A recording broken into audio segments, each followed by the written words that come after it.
Ella Harrison n'aurait jamais imaginé que sauver l'entreprise familiale lui coûterait sa liberté. Lorsque le milliardaire Blake Donovan se présenta avec une proposition choquante, un mariage contractuel en échange de l'apurement de toutes leurs dettes, elle sut qu'elle s'apprêtait à franchir une ligne de non-retour. Mais lors de leur nuit de noces, lorsqu'il lui chuchota à l'oreille « Je vais te briser au lit », tout changea. Ce qui ne devait être qu'un arrangement commercial se transforma en quelque chose de bien plus dangereux et irrésistible. Si cette histoire vous a touché, abonnez-vous à la chaîne, laissez un j'aime et devenez membre pour obtenir un accès anticipé aux prochaines histoires. Et si vous pensez que cela valait vraiment la peine d'être écouté, cliquez également sur le bouton au Super Thanks. Votre soutien fait toute la différence et nous aide à continuer de vous apporter des histoires qui vous émeuvent. Le bureau d'Henry Harrison sentait le vieux bois et les promesses brisées.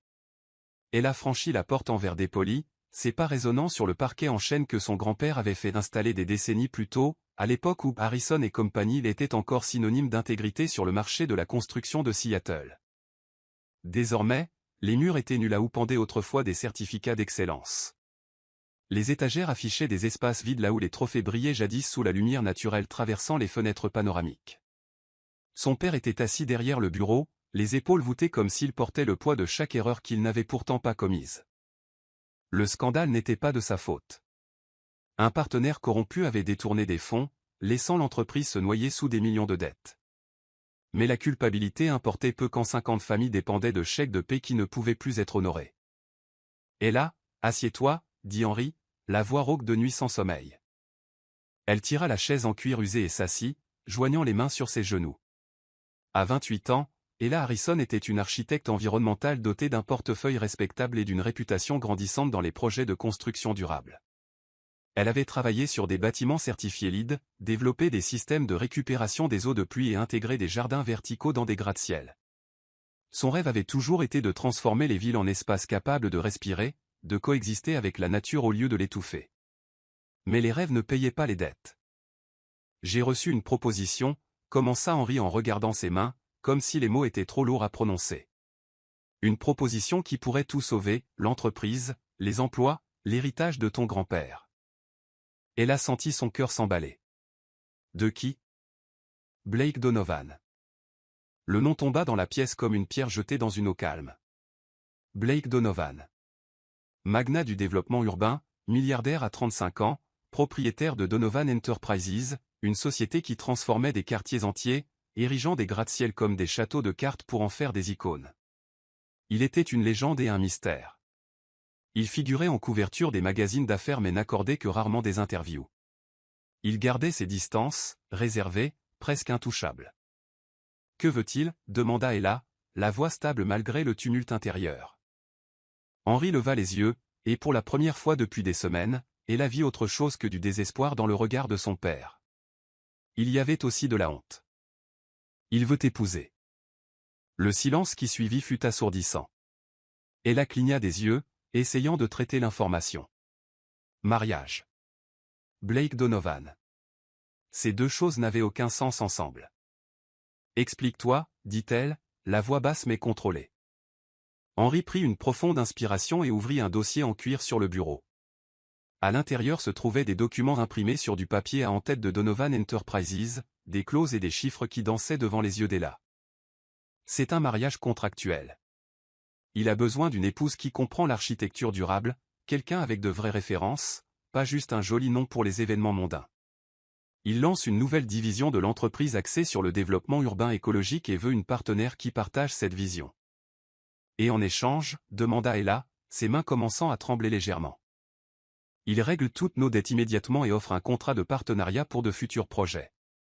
Nous parlons de sauver 50 familles, Ella. 50. Ella ferma les yeux. 50 familles. Des visages familiers défilèrent dans son esprit. Rory, le chef de chantier qui avait 3 jeunes enfants. Sandra, la comptable qui payait le traitement médical de sa mère. David, l'ingénieur nouvellement marié qui venait d'acheter sa première maison. « Pourquoi moi » murmura-t-elle. « Il y a des centaines d'architectes environnementaux. »« Parce que tu as quelque chose dont il a besoin » répondit Henry. « L'authenticité. Tu ne fais pas ça pour le glamour ou l'argent. Tu crois vraiment en ce que tu fais. Et il le sait. » Ella ouvrit les yeux et fixa son père. « Tu me demandes de vendre ma vie. Je te demande d'envisager un partenariat, corrigea Henri, la voix douce mais ferme.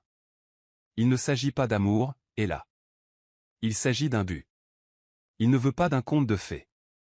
Il veut une alliance professionnelle et personnelle. Quelqu'un à ses côtés qui comprend ce qu'il essaie de construire. » Ella se leva et marcha vers la fenêtre. Dehors, Seattle s'étendait sous le ciel gris typique d'octobre. La pluie fine brouillait la vitre, créant des motifs qui ressemblaient à des larmes. Elle pouvait voir son reflet déformé. Des cheveux bruns tirés en un chignon lâche, des yeux verts fatigués, des vêtements de travail simples. « Veut-il me rencontrer d'abord » demanda-t-elle sans se retourner. Il a proposé un dîner. Demain soir au Canly. Le Canly, l'un des restaurants les plus exclusifs de la ville surplombant le lac Union, un endroit où les milliardaires concluaient des affaires et scellaient des destins. Elle a pris une profonde inspiration. L'odeur de la pluie pénétrait par les fissures de la fenêtre, se mêlant à l'odeur de vieux papier du bureau. Elle pensa à son grand-père, à l'homme qui avait tout bâti à partir de rien, qui croyait que l'architecture était plus que des structures. C'était créer des foyers, des communautés, des avenirs. « Si j'accepte ce dîner, dit-elle lentement, regardant toujours la ville, je ne promets rien, je veux que tu le saches. Mais je veux que tu comprennes quelque chose, papa. » Ella se tourna enfin, et sa voix portait une nouvelle fermeté. « Si je fais ça, ce ne sera pas juste par devoir. Ce sera parce que je l'aurai choisi, parce que je crois que je peux faire une différence. Je n'accepterai pas d'être traité comme une marchandise. » Henri hocha la tête, les yeux brillants. « Tu es plus forte que tu ne le penses, Ella. Tu l'as toujours été. » Ce soir-là, Ella retourna à son appartement de Capitol Hill. C'était un espace petit mais confortable, avec des plantes aux fenêtres et des étagères remplies de livres sur le design durable. Elle se prépara une camomille et s'assit sur le canapé usé, tenant la tasse chaude entre ses mains. Blake Donovan. Elle ouvrit son ordinateur portable et tapa son nom. Des images apparurent. Un homme grand aux épaules larges, les cheveux noirs peignés en arrière, des yeux d'un bleu intense qui semblaient transpercer l'écran. Il était toujours en costume impeccable, ne souriait jamais complètement, juste un demi-sourire qui suggérait un contrôle absolu. Il y avait des articles sur ses projets, des gratte-ciel primés, des communautés planifiées intégrant des espaces verts, des partenariats avec des ONG environnementales. Mais il y avait aussi du mystère. Il ne parlait jamais de sa vie privée. Pas de photos avec des femmes, aucune mention de relation. C'était comme s'il n'existait que pour travailler, pour construire, pour dominer. « Qui es-tu, Blake Donovan » murmura Ella à l'écran. Le lendemain matin, elle se réveilla avec un message sur son téléphone. Numéro inconnu. Canly. 19h. Hâte de vous rencontrer, Ella. BD. Court, direct, puissant. Elle a senti quelque chose d'étrange dans son estomac. Ce n'était pas de la peur, c'était de la curiosité, une étincelle de quelque chose qu'elle ne pouvait nommer. Elle passa la journée au bureau à essayer de se concentrer sur des plans architecturaux, mais son esprit ne cessait de vagabonder. Que dirait-elle? Comment se comporterait-elle? Devait-elle le traiter comme un partenaire commercial potentiel, ou comme... Quoi exactement? À 17h, elle rentra chez elle et ouvrit son placard. La plupart de ses vêtements étaient pratiques, pantalons, chemisiers simples, chaussures confortables. Elle n'était pas du genre à assister au gala. Mais au fond, suspendue et presque oubliée, il y avait une robe noire qu'elle avait achetée pour sa remise de diplôme universitaire. Simple, élégante, avec une coupe qui flattait sa silhouette sans être excessive.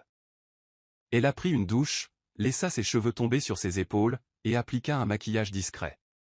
Lorsqu'elle se regarda dans le miroir, elle ne vit pas l'architecte fatigué, mais une femme sur le point de prendre une décision qui changerait tout. À 19h précise, une voiture noire l'attendait devant l'immeuble. Le chauffeur ouvrit la porte sans un mot. Le trajet jusqu'au Canly fut silencieux. Ella regardait par la fenêtre, observant les lumières de la ville s'allumer à la tombée de la nuit. Son cœur battait la chamade, mais elle gardait sa main ferme sur son sac à main. Lorsqu'ils arrivèrent, le maître d'hôtel la reçut avec un sourire discret. « Mademoiselle Harrison, Monsieur Donovan vous attend. » Elle le suivit à travers le restaurant élégant, avec son décor moderniste et sa vue imprenable sur le lac. Et puis elle le vit. Blake Donovan se tenait près d'une table privée près des fenêtres. Il portait un costume sombre impeccable, sans cravate, le premier bouton de sa chemise ouvert. Ses yeux bleus trouvèrent les siens dès qu'elle entra, et pendant un instant, le monde sembla ralentir. Il ne souriait pas. Il l'observait simplement, comme s'il évaluait chaque détail, chaque mouvement. Ella leva le menton et marcha vers lui d'un pas ferme. « Monsieur Donovan » dit-elle en approchant. « Blake » corrigea Teil, sa voix grave et étonnamment douce. « Vous pouvez m'appeler Blake, après tout. Nous allons nous marier. » Ella sentit un frisson lui parcourir l'échine. « Alors soyons honnêtes dès le début » répondit-elle, soutenant son regard sans ciller. Pour la première fois, il sourit, et dans ce sourire, Ella vit quelque chose qui l'intrigua profondément. Danger, promesse, et peut-être une possibilité. Blake tira la chaise pour Ella avec un geste qui semblait naturel, presque chevaleresque, mais ses yeux ne quittèrent jamais les siens. C'était comme s'il lisait chaque micro-expression, chaque hésitation, chaque pensée qu'elle tentait de cacher. Ella s'assit, sentant la chaleur de sa main effleurer légèrement son dos pendant une fraction de seconde, un contact si bref qu'il aurait pu être accidentel, mais qui laissa sa peau picoter. Le restaurant autour d'eux était un murmure de conversation basse et d'argenterie touchant la porcelaine fine. L'éclairage tamisé créait une atmosphère intime, et à travers les fenêtres panoramiques, les lumières de Seattle scintillaient comme des étoiles terrestres reflétées dans les eaux sombres du lac Union. Le parfum dans l'air était un mélange sophistiqué de vin rouge, d'épices, et de quelque chose de subtilement boisé, venant peut-être de lui. « Merci d'être venu » dit Blake en s'asseyant en face d'elle. Sa voix avait une qualité hypnotique, profonde et contrôlée, comme quelqu'un habitué à commander des salles pleines de cadres avec quelques mots seulement. « Je n'avais pas vraiment le choix, n'est-ce pas » répondit Ella, gardant un ton poli mais direct. Un coin de sa bouche se souleva. « Il y a toujours le choix, Ella. C'est pourquoi nous sommes ici. » Le sommelier apparut avec une bouteille de vin rouge français qui coûtait probablement plus cher que le loyer d'Ella. Blake acquiesça, et les verres furent remplis d'un liquide rubis profond. Ella prit le sien, juste pour avoir quelque chose sur quoi se concentrer, autre que ses yeux bleus troublants d'attention. « Votre père m'a dit que vous avez terminé major de votre promotion en architecture environnementale au MIT, commença Blake, s'adossant légèrement à sa chaise. Que vous avez refusé des offres de 3 des plus grands cabinets d'architecture du pays pour revenir travailler dans l'entreprise familiale. Vous avez fait vos devoirs, observa Ella. Je les fais toujours. Il prit une gorgée de vin, ses yeux toujours fixés sur elle. Mais je veux l'entendre de votre bouche. Pourquoi êtes-vous revenu? Ella fit tourner le verre entre ses doigts, regardant le vin danser. Parce que mon grand-père a bâti cette entreprise de ses propres mains. Parce que l'architecture pour moi n'a jamais consisté à ériger des structures impressionnantes. C'est créer des espaces qui respectent le monde qui nous entoure. Et il croyait en cela aussi. Au passé, nota doucement Blake. Il croyait. Il est mort il y a 3 ans, dit Ella. Et pour la première fois ce soir-là, sa voix portait une fragilité presque imperceptible. Cancer. 6 mois plus tard, tout a commencé à s'effondrer. Blake hocha la tête lentement. Et maintenant vous êtes ici, envisageant d'épouser un étranger pour sauver son héritage. Et 50 familles, ajouta Ella, levant les yeux pour rencontrer les siens. Je ne fais pas ça juste par nostalgie, monsieur Donovan. Je le fais parce que de vraies personnes dépendent de cette entreprise. Des enfants qui ont besoin de nourriture sur la table. Des parents qui ont des factures à payer. Je ne peux pas laisser tout cela disparaître sans me battre. Quelque chose changea dans l'expression de Blake. Le regard calculateur s'adoucit un instant, révélant quelque chose de plus profond. Peut-être du respect, peut-être de la reconnaissance. Blake, corrigea-t-il à nouveau. Et c'est exactement pourquoi vous êtes ici. Parce que vous vous battez. Parce que cela vous tient vraiment à cœur. Le serveur apporta les entrées. Des coquilles Saint-Jacques parfaitement saisies sur une purée de chou-fleur à la truffe. La présentation était une œuvre d'art. Mais Ella pouvait à peine penser à manger. Son estomac était noué par l'énormité de la décision qui pesait sur elle. « Expliquez-moi les termes, dit-elle, posant sa fourchette avant même de commencer. Je veux comprendre exactement ce que vous proposez. » Blake s'essuya la bouche avec sa serviette et se pencha légèrement en avant.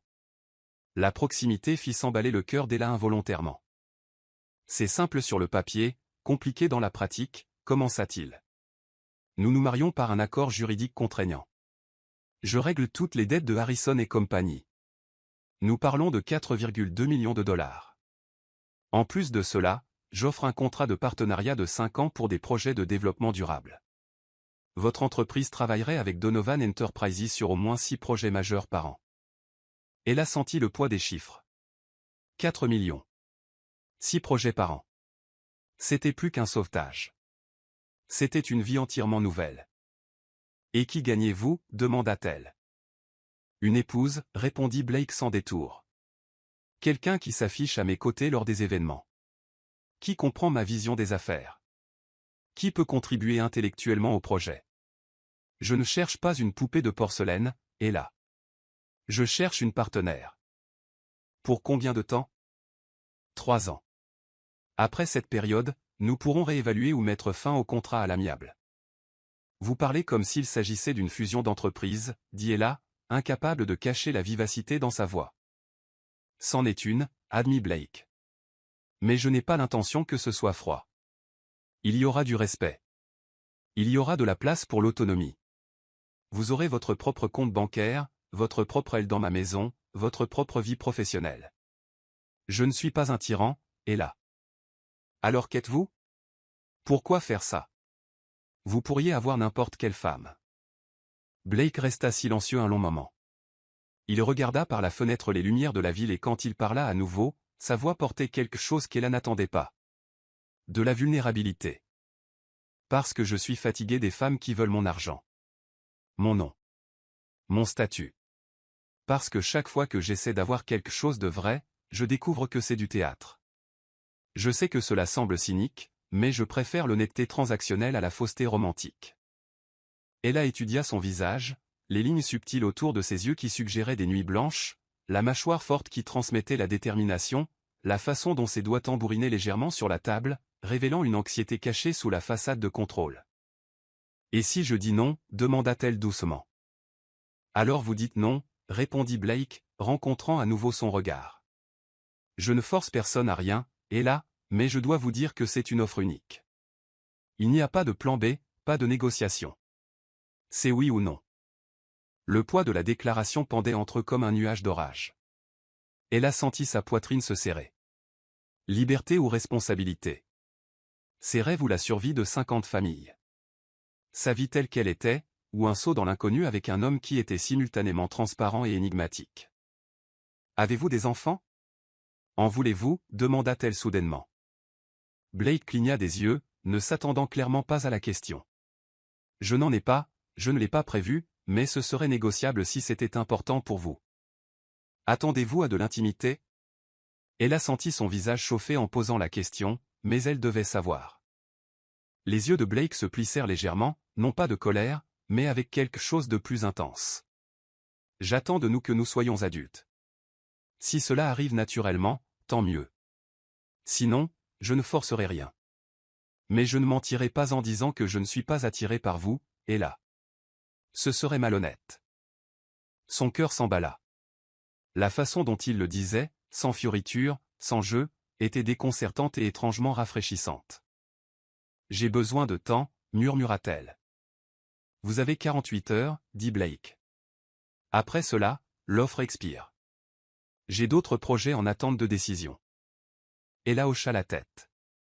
Le reste du dîner passa dans un brouillard. Ils parlèrent d'architecture, des projets de Blake, de sa vision pour des villes plus vertes. Elle découvrit qu'il était incroyablement intelligent, qu'il comprenait des nuances techniques que la plupart des hommes d'affaires ignoraient. Il l'écoutait vraiment, posant des questions qui montraient un intérêt sincère.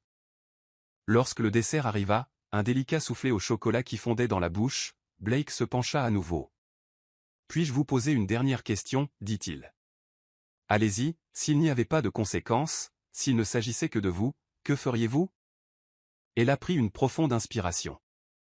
La question était cruelle dans sa simplicité, car elle exposait exactement le cœur de son dilemme. S'il n'y avait pas 50 familles dépendant d'elle, s'il n'y avait pas l'héritage de son grand-père, s'il n'y avait rien d'autre qu'elle-même. Je ne sais pas, admit-elle, et l'honnêteté faisait mal. Blake hocha la tête comme s'il s'attendait à cette réponse. Il se leva et contourna la table, offrant sa main pour l'aider à se lever.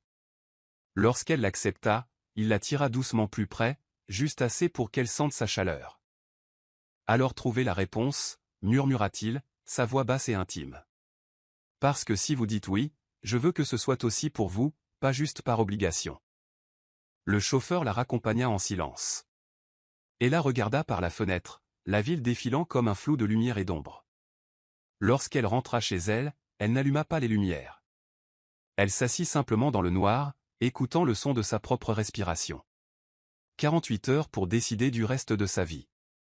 Et quelque part dans les ombres de son esprit, une partie d'elle connaissait déjà la réponse. Ella passa les 36 heures suivantes dans un état de suspension émotionnelle.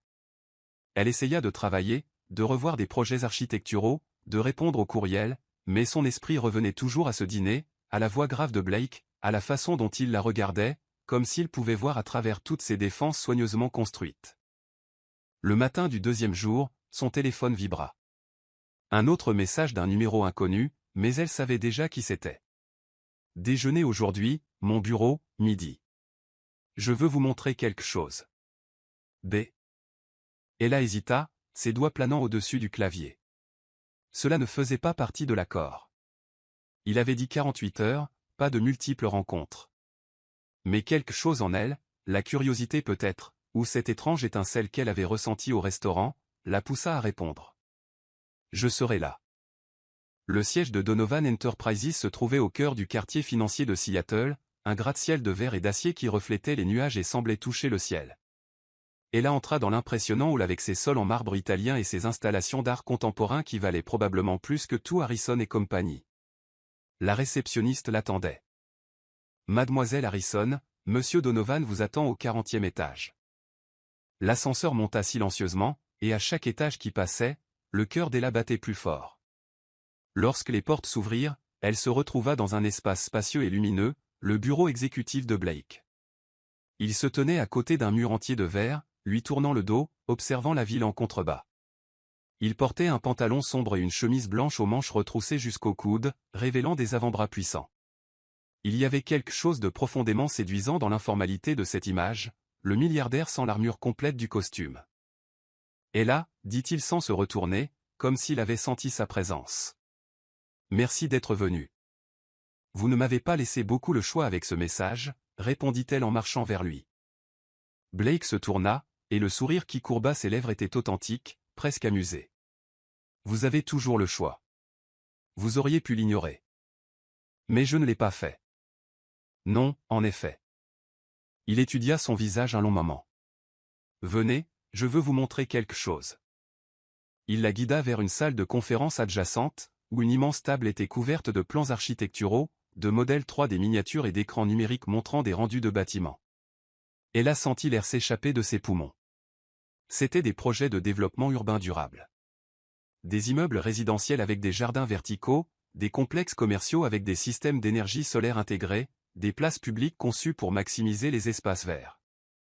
C'était tout ce qu'elle avait rêvé de créer. C'est, commença-t-elle, mais les mots lui manquèrent. L'avenir de Donovan Enterprises, compléta Blake, se positionnant à côté d'elle. Ou du moins ce que je veux qu'il soit. Mais j'ai besoin de quelqu'un qui comprenne vraiment cela, pas seulement comme un consultant externe, mais comme une partie de la vision centrale. Elle a fit le tour de la table, ses doigts glissant sur les plans. Elle pouvait voir les détails, l'attention au flux de vent naturel, l'orientation solaire calculée, les matériaux à faible impact environnemental. Quiconque avait commencé cela comprenait les principes fondamentaux. « C'est vous qui avez fait ça ?» demanda-t-elle. « Moi et une équipe. Mais il manque encore quelque chose. » Blake se rapprocha, si près qu'elle pouvait sentir sa chaleur rayonner. « Ça manque d'âme. Ça manque de quelqu'un qui croit en cela non pas comme une stratégie marketing, mais comme une mission. » Ella se tourna pour lui faire face, et pour la première fois, elle vit Blake Donovan non pas comme le milliardaire intimidant, mais comme un homme passionné par quelque chose de plus grand que l'argent. « Pourquoi est-ce important pour vous ?» demanda-t-elle doucement. Blake détourna le regard un instant, et quand il parla, sa voix portait une couche d'émotion qu'elle n'avait pas entendue auparavant. « J'ai grandi dans un quartier où l'air était gris à cause de la pollution industrielle, où il n'y avait pas de parc, juste du béton. Ma mère travaillait 16 heures par jour pour mettre de la nourriture sur la table, et même alors nous pouvions à peine payer le loyer. Il fit une pause, ses yeux fixés sur les maquettes. Quand j'ai réussi à sortir de là, j'ai juré que je construirais des choses différentes. Des espaces que des gens comme ma mère méritaient mais n'ont jamais eu. Elle a senti quelque chose se serrer dans sa poitrine. Elle avait supposé que Blake n'était qu'un autre milliardaire obsédé par le profit. Mais ça, c'était personnel. C'était réel. Alors montrez-moi, dit-elle impulsivement. Montrez-moi d'où vous venez. Blake cligna des yeux, clairement surpris. Quoi? Si je dois envisager cela, vous envisagez, je veux connaître l'homme derrière l'Empire. Pas le Blake Donovan des magazines. Le vrai Blake. Quelque chose passa dans ses yeux, de la vulnérabilité peut-être, ou de la peur, mais ensuite il hocha lentement la tête. D'accord. Allons-y maintenant. 20 minutes plus tard, ils étaient dans une voiture, pas l'élégante limousine, mais un SUV discret que Blake conduisait lui-même. Ella était assise sur le siège passager, le regardant manœuvrer à travers les rues de Seattle avec une familiarité qui parlait d'années à naviguer dans cette ville. Ils quittèrent le quartier financier et entrèrent dans des quartiers plus anciens où les façades des immeubles montraient des décennies d'usure, où de petits commerces locaux résistaient encore parmi les chaînes corporatives. Blake se gara finalement devant un petit restaurant italien, rien de chic, juste une devanture modeste avec une enseigne délavée qui disait l'Angelo Est Trattoria. Ma mère travaillait ici, dit Blake en coupant le moteur. 3 services par semaine, en plus d'un autre travail de nettoyage. Je faisais mes devoirs à cette table du coin. Il pointa à travers la fenêtre.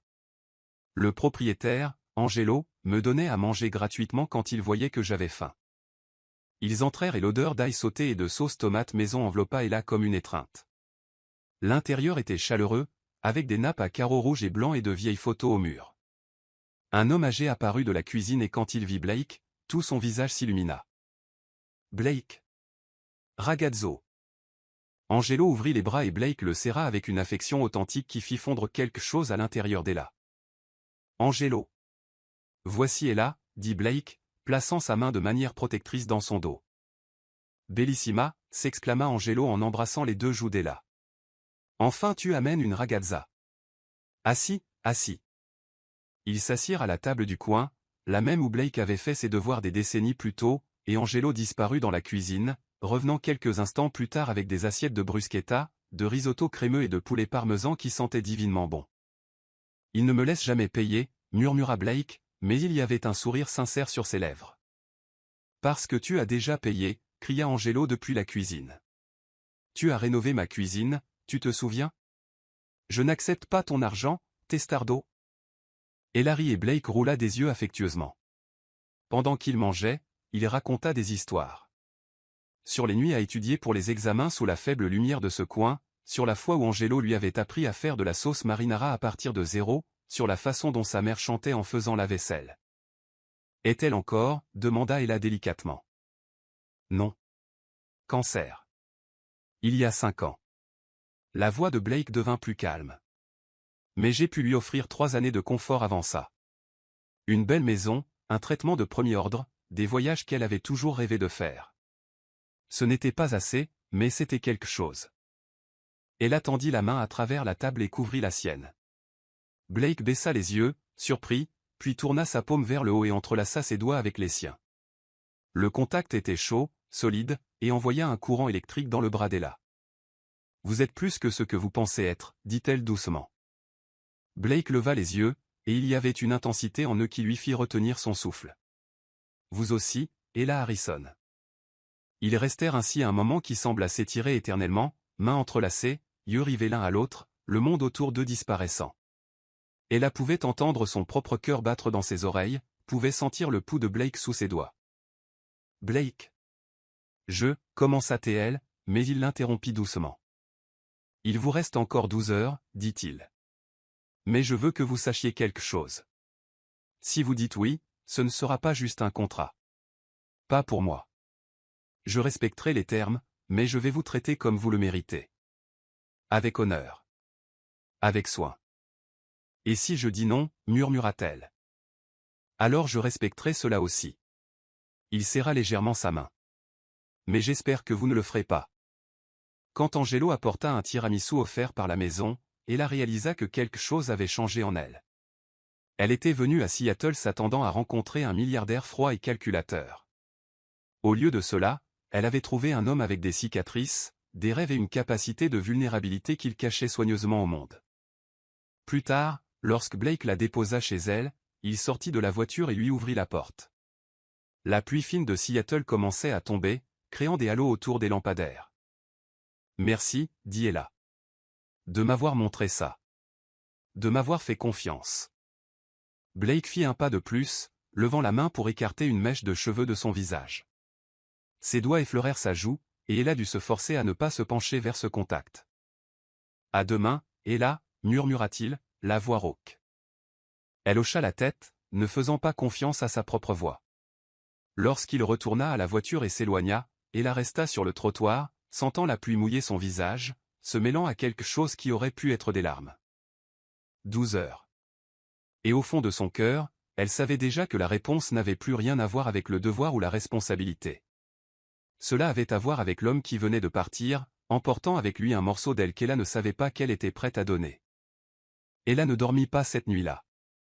Elle resta allongée dans le noir, écoutant la pluie battre contre la fenêtre de la chambre, chaque goutte semblant marquer les secondes, la rapprochant de la décision finale. Son esprit rejouait chaque détail de la journée en boucle, la façon dont Blake avait parlé de sa mère, l'affection sincère dans son étreinte avec Angelo, la chaleur de sa main enveloppant la sienne. À 3 heures du matin, elle renonça à essayer de dormir. Elle se fit un café fort et s'assit près de la fenêtre, observant Seattle encore endormi sous la pluie persistante. L'appartement était silencieux, à l'exception du doux bourdonnement du réfrigérateur et du tambourinement rythmé des gouttes. Son téléphone s'alluma sur la table basse. Un autre message. « Vous ne dormez pas non plus ?» B. Le cœur d'Ella s'accéléra. Elle regarda l'écran un long moment avant de répondre. « Comment le saviez-vous ? » « Parce que moi non plus. Retrouvez-moi. Je vous envoie l'adresse. » Ella aurait dû y réfléchir à 2 fois. Elle aurait dû être raisonnable, rationnelle. Mais au lieu de cela, elle enfila un jean, un chemisier en laine et un manteau, attrapa ses clés et sortit dans la nuit pluvieuse. L'adresse la mena vers une zone industrielle reconvertie près du front de mer. D'anciens entrepôts transformés en loft et espaces créatifs. Elle se gara devant un bâtiment en briques rouges avec de grandes fenêtres en arc. Blake l'attendait à l'entrée, portant un jean sombre et un pull en laine grise. Elle ne l'avait jamais vu aussi décontracté. « Vous êtes vraiment venu, dit-il, et il y avait quelque chose proche du soulagement dans sa voix. « Vous avez demandé, répondit Ella simplement. Il la guida à l'intérieur du bâtiment et monta un escalier métallique qui résonnait à chaque pas. Au dernier étage, il déverrouilla une lourde porte et lui fit signe d'entrer. Ella retint son souffle. C'était un loft immense et ouvert, avec de hauts plafonds et des poutres en bois apparentes. Mais ce n'était pas ce qui attira son attention. C'étaient les murs. Chaque centimètre était couvert de dessins architecturaux, de croquis à la main, de vieux plans jaunis par le temps, de photos de construction en cours. C'était une archive visuelle du parcours de Blake, des gribouillages de jeunesse au projet de plusieurs millions de dollars. « C'est mon espace, » dit Blake doucement en fermant la porte derrière eux. « Personne ne vient ici. Pas mon équipe. Pas ma famille.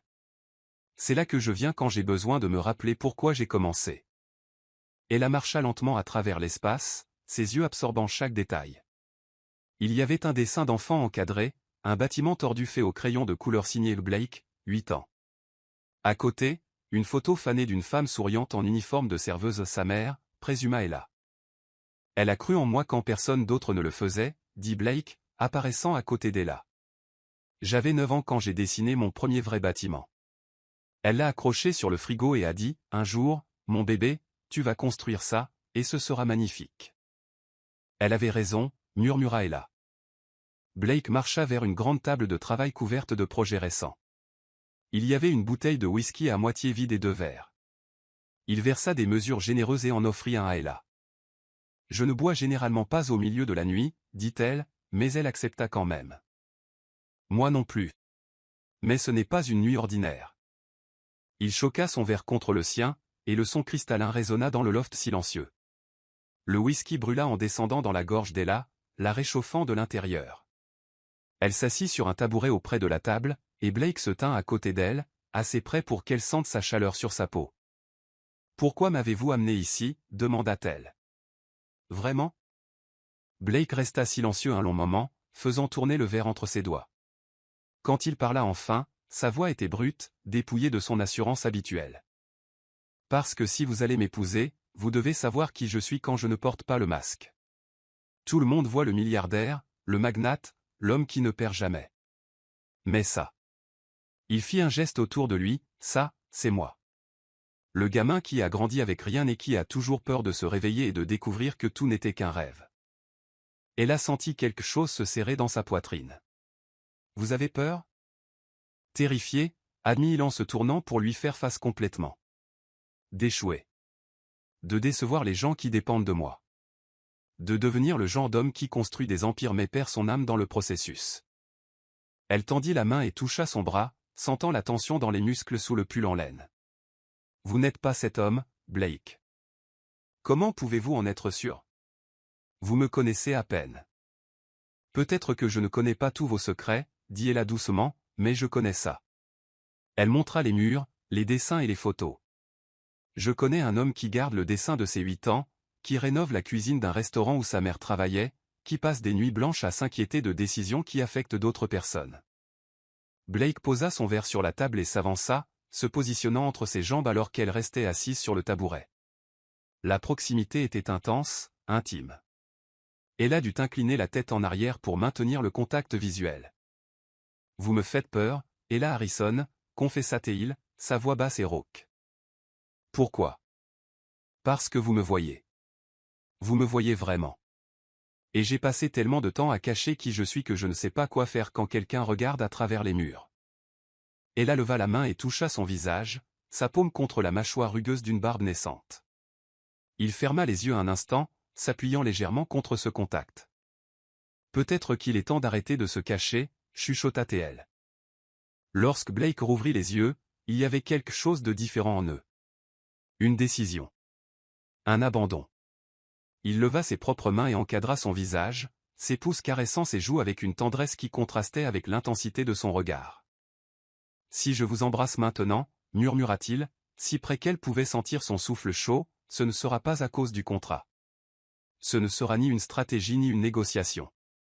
Ce sera parce que je ne peux plus faire semblant de ne pas le vouloir. Le cœur d'Ella battait si fort qu'elle était certaine qu'il pouvait l'entendre. « Alors ne faites pas semblant. » Blake combla la petite distance entre eux, et lorsque ses lèvres touchèrent les siennes, ce fut comme si le monde entier s'embrasait.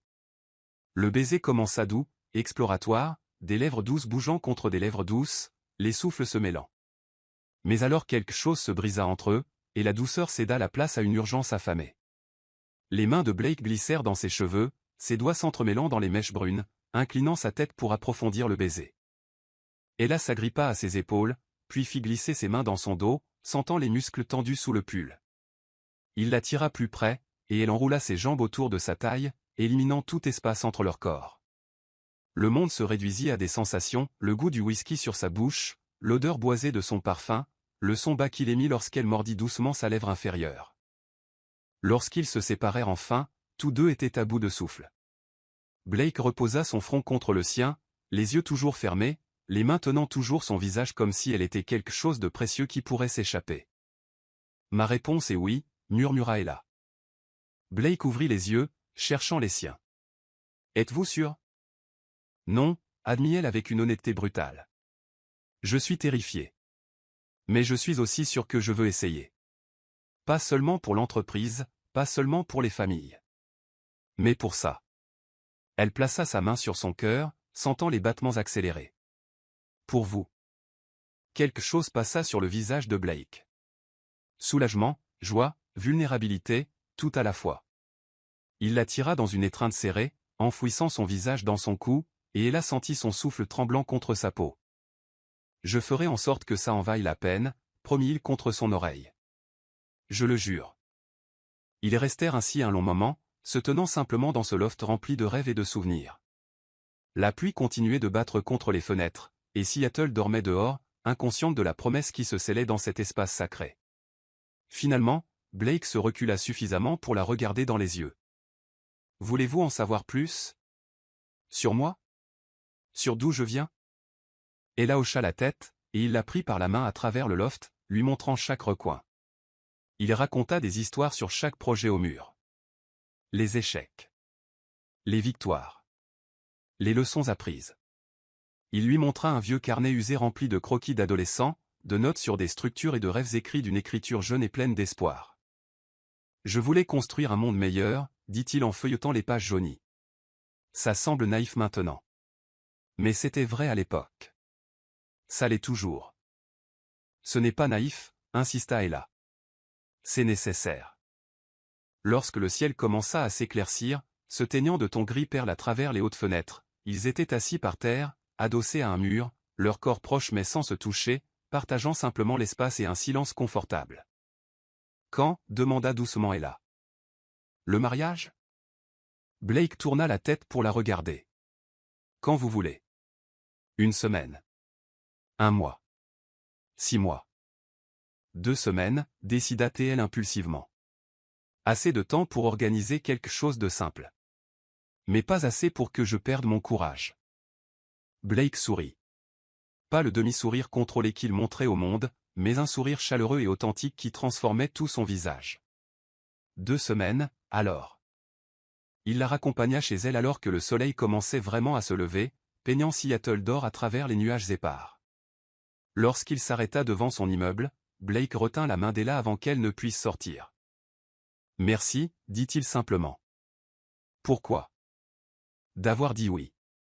De m'avoir vu. D'être courageuse. » Ella serra sa main. « Merci de m'avoir montré qui vous êtes. » Et lorsqu'elle entra enfin dans son appartement, épuisée mais étrangement énergisée, un message l'attendait. « Vous me manquez déjà. Dormez un peu. Nous aurons besoin de notre énergie pour ce qui nous attend. » B. Ella sourit à l'écran, le cœur léger pour la première fois depuis des mois. 2 semaines. Et ensuite sa vie changerait pour toujours. Mais pour la première fois, elle n'était pas seulement résignée à cela, elle était, étonnamment, pleine d'espoir. Les 2 semaines passèrent comme un tourbillon. Réunion avec des avocats, signature de contrats, conversation délicate avec le père d'Ella qui oscillait entre soulagement et culpabilité. Blake tint chaque promesse. Les dettes furent payées, les contrats de partenariat signés, et Harrison et compagnie respiraient à nouveau. 50 familles pouvaient dormir en paix, sachant que leurs emplois étaient assurés. Le mariage fut organisé avec une discrétion élégante. Pas de grande fête ni des centaines d'invités, juste une cérémonie intime dans une chapelle historique surplombant le Puget Sound, suivie d'un dîner pour 20 personnes proches, le père d'Ella, quelques collègues de travail, Angelo et sa femme, et quelques cadres de confiance de Blake. Elle a choisi une robe simple en soie ivoire qui coulait comme de l'eau sur son corps, sans voile ni exagération. Ses cheveux étaient lâchés en ondulation naturelle, avec juste quelques fleurs blanches tressées à l'intérieur. Lorsqu'elle entra dans la chapelle au son doux d'un violoncelle, ce fut le regard de Blake qui la fit avancer. Il se tenait à l'autel, impeccable dans un costume gris anthracite, mais c'étaient ses yeux qui la retenaient, ce bleu intense fixé sur elle. Elle vit ses lèvres bouger silencieusement, formant un mot « magnifique ». La cérémonie fut courte mais significative. Lorsque le moment des vœux arriva, Blake tint ses mains fermement. « Et là, commença-t-il, la voix stable mais chargée d'émotion. Je promets de te respecter, de t'écouter et de te voir. Je promets de construire avec toi, pas seulement des bâtiments, mais une vie qui vaut la peine d'être vécue. Je promets d'honorer ton courage et de ne jamais prendre pour acquis le sacrifice que tu as fait pour tant de gens. » Elle a senti ses yeux brûler, mais garda sa voix stable quand ce fut son tour. « Blake, je promets d'être ta partenaire en tout, dans les rêves et dans les peurs.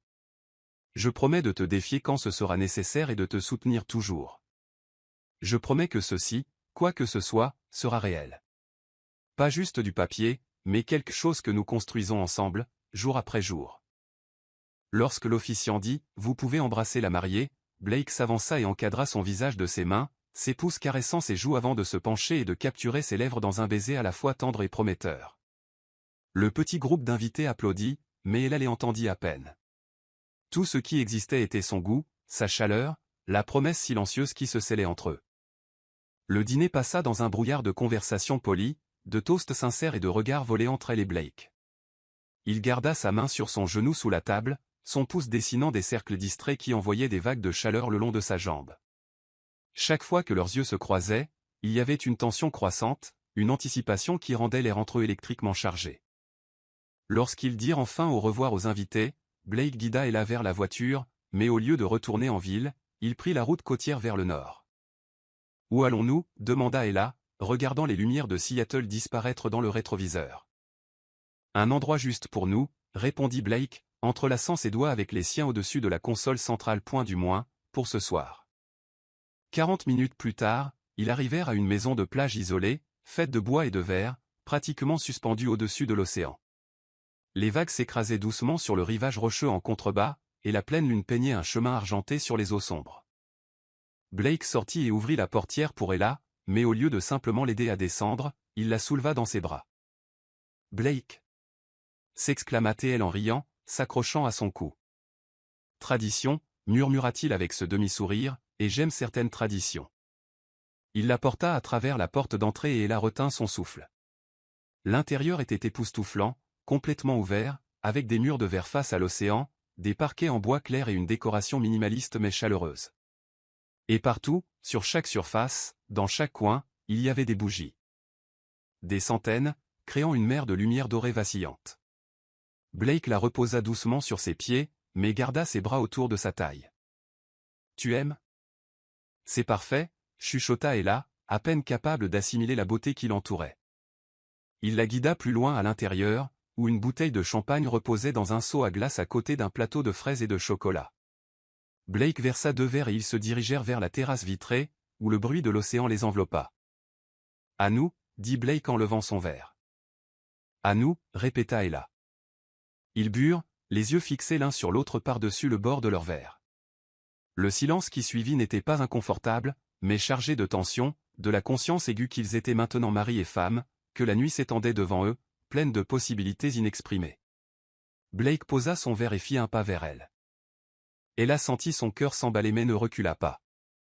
Il leva la main et retira doucement les fleurs de ses cheveux, une par une, les laissant tomber au sol comme de la neige blanche. Ses doigts effleurèrent son cuir chevelu, envoyant des frissons le long de sa colonne vertébrale. « Ella » dit-il, sa voix rauque et basse, chargée de quelque chose qui éveilla chaque nerf de son corps. « Oui. » Il se pencha, ses lèvres effleurant le pavillon de son oreille, et chuchota les mots qu'elle n'avait entendus que dans le titre d'une histoire, mais qui maintenant, prononcés de cette voix profonde et intime, prenaient un poids tout nouveau. « Je vais te dévaster au lit. » Ella eut le souffle coupé, son corps entier frissonnant.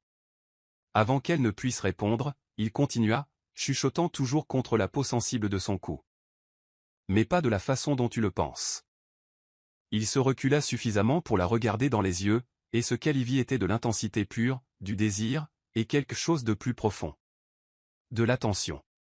De la tendresse. « Je vais apprendre ton corps, Ella. Je vais découvrir ce qui te fait trembler, et je n'oublierai jamais. » Ses jambes faillirent se dérober sous elle. Elle s'agrippa à ses bras pour se stabiliser, et Blake la tira plus près, éliminant tout espace entre leurs corps. « Dis-moi que tu veux ça » demanda-t-il, la voix rugueuse. « Parce que si tu ne veux pas, on arrête maintenant. » Sans jugement, sans pression. Ella plongea son regard dans ses yeux bleus, y vit la sincérité mêlée au désir, et sut que le choix lui appartenait entièrement. Et à ce moment-là, avec le bruit de l'océan en fond sonore et la lueur des bougies dansant autour d'eux, elle sut exactement ce qu'elle voulait. « Je veux ça » chuchota-t-elle. « Je te veux, Blake. » Une lueur sombre et affamée traversa le regard de l'homme. Il se pencha et l'embrassa, pas doucement comme dans la chapelle, mais profondément, comme s'il voulait dévorer chacun de ses souffles. Ses mains glissèrent dans son dos, trouvant la fermeture éclair de sa robe et la descendant lentement, ses doigts traçant un chemin de feu le long de sa colonne vertébrale exposée. Elle laissa ses mains errer sur ses larges épaules, descendre sur son torse, déboutonnant sa chemise de ses doigts tremblants.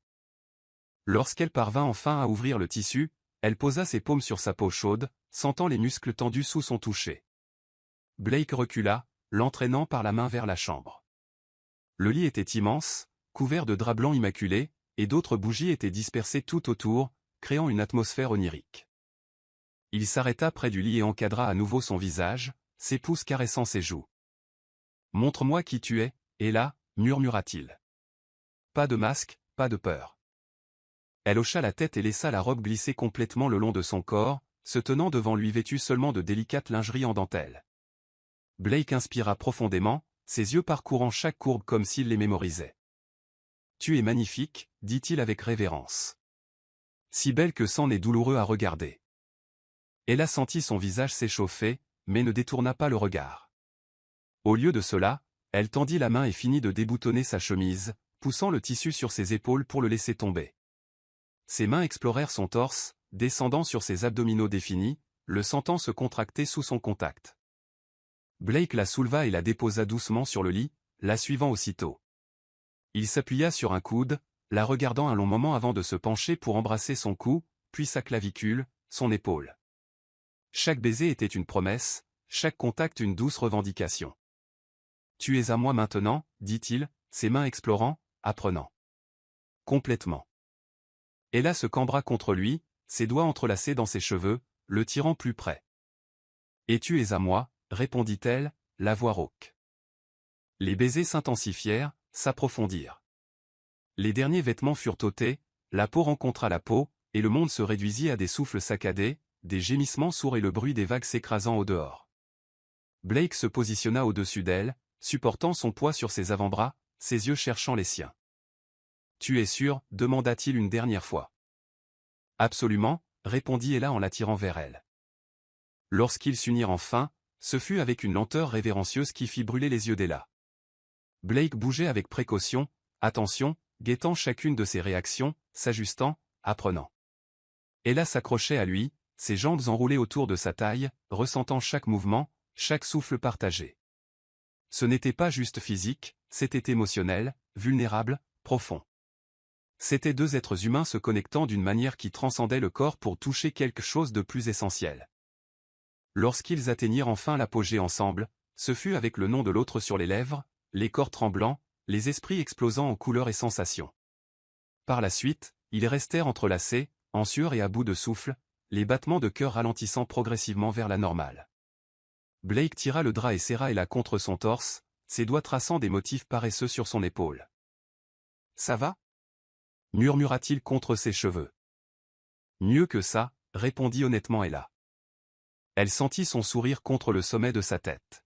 « Moi aussi. » Ils s'endormirent ainsi, bercés par le bruit de l'océan et la chaleur de l'autre, sachant que quelque chose avait irrévocablement changé entre eux. Ce n'était plus juste un contrat, c'était le début de quelque chose de réel, d'effrayant et de totalement inévitable. Ella s'éveilla sous une douce lumière matinale filtrant à travers les rideaux translucides, peignant la pièce dans des tons d'or pâle et de gris bleu. Pendant un instant, elle fut désorientée. Le matelas était plus moelleux que le sien, les draps avaient une odeur différente, propre et légèrement boisée. Puis le souvenir de la nuit précédente revint comme une vague chaude, et elle sentit son visage rougir. Elle était seule dans le lit. Ella s'assit, tirant le drap autour de son corps nu, et regarda autour d'elle. La maison de plage était silencieuse, à l'exception du murmure constant des vagues à l'extérieur. Puis elle le vit, un mot sur la table de nuit, écrit d'une écriture masculine ferme sur une simple carte. Café sur la terrasse, pas de précipitation, nous n'avons nulle part où aller, sauf ici. À toi, Blake. Elle sourit, son cœur faisant un bond étrange dans sa poitrine. À toi, Blake. Deux mots qui portaient un poids allant au-delà du contrat, au-delà de la rationalité. Ella trouva une des chemises de Blake accrochée à la chaise, probablement laissée là exprès, et l'enfila. Le tissu sentait comme lui, ce mélange de cèdre et de quelque chose d'indéfinissable qui n'appartenait qu'à lui. La chemise lui arrivait à mi-cuisse et elle la boutonna juste assez pour être décente. Elle suivit l'odeur du café frais jusqu'à la terrasse extérieure, et ce qu'elle vit l'arrêta dans l'encadrement de la porte. Blake était assis dans un fauteuil en osier, face à l'océan. Il ne portait qu'un pantalon de jogging gris, son torse nu bronzé par la lumière du matin. Ses cheveux étaient légèrement ébouriffés, une version de lui que le monde des affaires ne voyait jamais. Il y avait une petite table à côté de lui avec une cafetière à piston, 2 tasses, des croissants frais et des fruits coupés. Comme s'il sentait sa présence, Blake tourna la tête. Lorsqu'il la vit portant sa chemise, quelque chose passa sur son visage. De la possessivité, de la satisfaction, de la tendresse, tout cela mélangé. « Bonjour, Madame Donovan, dit-il, et ce titre sonna étrange et merveilleux à la fois. Bonjour, répondit Ella en marchant vers lui. Blake tendit la main, et lorsqu'elle l'accepta, il l'attira pour qu'elle s'assoie sur ses genoux. Ella poussa une exclamation de surprise, mais s'installa contre son torse, sentant la chaleur de sa peau et les battements réguliers de son cœur. « Tu as bien dormi ?» demanda-t-il, ses lèvres effleurant sa tempe. « Mieux que bien » admit elle, entrelaçant ses doigts aux siens. « Et toi ?» ?»« Comme je n'ai pas dormi depuis des années. » Il lui serra légèrement la main. « Café ?» Elle hocha la tête, et il tendit le bras vers la tasse, la remplissant du liquide sombre et aromatique. Elle a bu lentement, savourant le goût riche tout en regardant les vagues se briser sur le rivage rocheux en contrebas. Le ciel était peint de nuances de bleu clair et de rose tendre, des nuages paresseux flottant à l'horizon. « C'est si paisible ici, » murmura-t-elle. « Comme si le reste du monde n'existait pas. »« C'est ce que j'ai pensé quand j'ai acheté cet endroit, » dit Blake. « Un refuge, un endroit où je pourrais juste être. » Ella se tourna légèrement pour le regarder. « Tu viens souvent ici ? » Je venais seul quand les choses devenaient trop lourdes, mais je n'ai jamais amené personne ici jusqu'à maintenant. Il lui tint doucement le menton, relevant son visage. Tu es la première. Quelque chose se serra dans la poitrine d'Ella. L'intimité de ce moment, non pas sexuelle, mais émotionnelle, était presque bouleversante. Elle se pencha et l'embrassa doucement, juste un effleurement des lèvres qui était plus de la gratitude que de la passion. Lorsqu'ils se séparèrent, Blake sourit, ce sourire authentique qui transformait tout son visage. « Tu as faim ? » ?»« Je meurs de faim, » admit elle. Ils mangèrent lentement, partageant les croissants, se donnant mutuellement des morceaux de fraises et parlant de petites choses, de livres préférés, de chansons qui les faisaient pleurer, d'endroits qu'ils rêvaient de visiter. C'était surprenant de voir à quel point, malgré la rapidité des événements, parler à Blake semblait naturel, facile. « Parle-moi de ton grand-père » demanda Blake finalement, s'adossant à la chaise avec Ella toujours sur ses genoux, ses doigts traçant des motifs paresseux sur son bras. Ella resta silencieuse un instant, organisant ses pensées. C'était la personne la plus honorable que j'ai jamais connue, il ne prenait jamais de raccourcis, ne compromettait jamais ses valeurs. Quand d'autres constructeurs utilisaient des matériaux bon marché ou payaient des pots de vin pour accélérer les permis, il refusait. Il disait que chaque bâtiment qu'il construisait portait son nom, et que son nom signifiait quelque chose. On dirait que vous étiez proches. Nous l'étions. Ma mère est morte quand j'avais 10 ans, un cancer, comme la tienne. Mon père s'est en quelque sorte fermé après ça. C'est mon grand-père qui m'a vraiment élevé. Il m'a appris à dessiner des plans d'architecture, m'emmenait sur les chantiers le week-end, me montrait comment un bâtiment naissait de rien. Elle a souri au souvenir. Il avait l'habitude de dire que l'architecture était comme de la poésie en 3 dimensions. Il avait raison. Blake embrassa le sommet de sa tête. Et il serait fier de ce que tu es devenu. Elle a senti ses yeux la brûler. Je l'espère. Ils restèrent ainsi un long moment, simplement enlacés, écoutant l'océan. Finalement, Blake bougea, se levant avec Ella toujours dans ses bras. « Blake » rit-elle. « Tu n'as pas besoin de me porter partout. » « Je sais, » dit-il avec ce demi-sourire, « mais j'aime ça. » Il la ramena à l'intérieur, mais au lieu d'aller dans la chambre, il s'arrêta dans le spacieux salon aux murs de verre et à la vue panoramique. Il posa Ella sur ses pieds et se dirigea vers un système audio discret, appuyant sur quelques boutons. Une musique douce commença à jouer, quelque chose d'instrumental, piano et violoncelle entrelacés dans une mélodie mélancolique mais magnifique. Blake revint vers Ella et lui offrit sa main. « Danse avec moi. » Elle cligna des yeux, surprise. « Ici ? Maintenant ?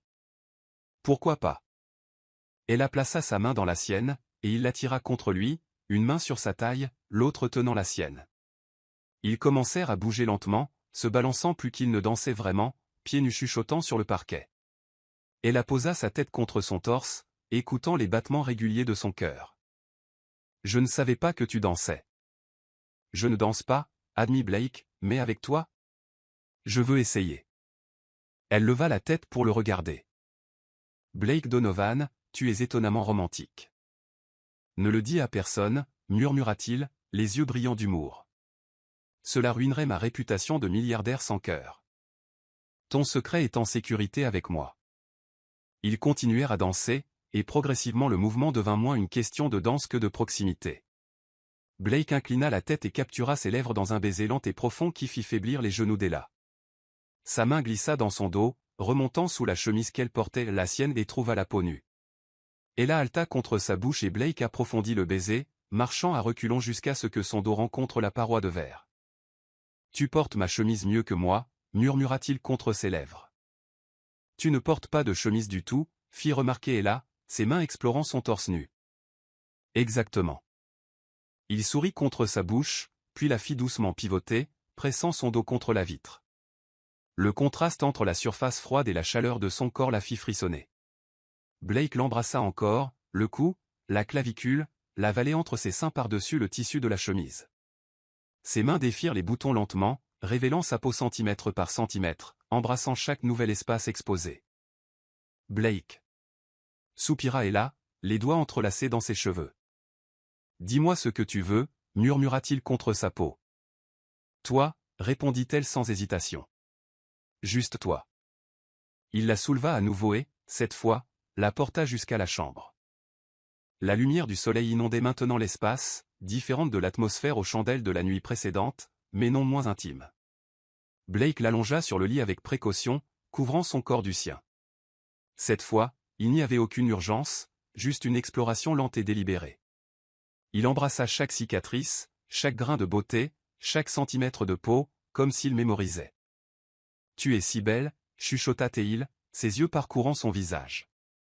À l'intérieur comme à l'extérieur. Elle a senti les larmes lui piquer les yeux, non pas de tristesse mais de quelque chose de plus profond, de plus effrayant. Elle commençait à ressentir des choses qu'elle ne devrait pas ressentir si tôt, des choses qui allaient bien au-delà de l'attirance physique ou d'un partenariat pratique. Lorsqu'ils s'unirent à nouveau, ce fut avec une lenteur révérencieuse.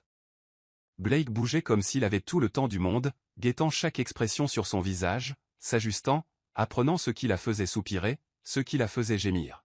« Regarde-moi » demanda-t-il quand elle ferma les yeux, perdue dans les sensations. Elle a obéi, et ce qu'elle vit dans ses yeux bleus la laissa sans souffle. Ce n'était pas juste du désir, c'était de la connexion, de la vulnérabilité, et quelque chose de dangereusement proche d'eux. Non. Elle ne pouvait pas encore penser à ça. C'était trop tôt, trop rapide. Mais lorsqu'ils atteignirent le sommet ensemble, le nom de l'autre sur les lèvres, les corps tremblants à l'unisson, elle a su qu'elle était perdue. Complètement, irrévocablement perdue pour cet homme qui n'était censé être qu'un arrangement commercial. Par la suite, ils restèrent étendus, entrelacés, en sueur et satisfaits. Blake tira le drap sur eux et serra Ella contre sa poitrine, le menton posé sur le sommet de sa tête. « Reste avec moi » murmura-t-il, à moitié endormi. « Juste un jour de plus, avant que nous ne retournions à la réalité. »« Oui » chuchota Ella en se blottissant plus près. « Restons. » Et alors qu'ils s'endormaient à nouveau, bercés par le bruit de l'océan et la chaleur de l'autre, aucun d'eux ne dit à voix haute ce que tous deux commençaient à ressentir. Que ceci, quoi que ce fût, devenait bien plus que ce qu'ils avaient prévu. Et peut-être, juste peut-être, que c'était exactement ce dont ils avaient tous deux besoin. Ils passèrent toute cette journée suspendus dans une bulle hors du temps. Blake prépara le petit déjeuner, des pancakes légèrement brûlés qui les firent rire, des œufs brouillés qui s'avérèrent parfaits, et du bacon croustillant qu'ils mangèrent directement dans la poêle. Elle a découvert que regarder Blake Donovan, magnate milliardaire, cuisiner pieds nus en pantalon de jogging était l'une des choses les plus charmantes qu'elle ait jamais vues. « Je ne savais pas que tu cuisinais, » dit-elle, assise sur le comptoir de la cuisine, portant toujours sa chemise. « J'ai appris par nécessité, » répondit Blake en retournant les pancakes avec une spatule. « Quand tu grandis avec une mère qui cumule 3 emplois, tu apprends tôt à ne pas mourir de faim. » C'est elle qui t'a appris. Le week-end, quand elle en avait l'énergie. Il sourit au souvenir. Elle disait qu'un homme qui ne sait pas cuisiner ne sera jamais vraiment indépendant. Elle avait raison, comme toujours. Après le petit déjeuner, ils se promenèrent sur la plage. Le sable était froid sous leurs pieds nus, et le vent portait l'odeur salée de la mer. Blake tenait la main d'Ella, doigts entrelacés, et ils marchaient dans un silence confortable, regardant simplement les vagues et écoutant les mouettes. « Parle-moi de tes peurs » dit soudain Ella, s'arrêtant pour le regarder. Blake cligna des yeux, ne s'attendant clairement pas à la question. « Mes peurs ? Oui. Tout le monde en a.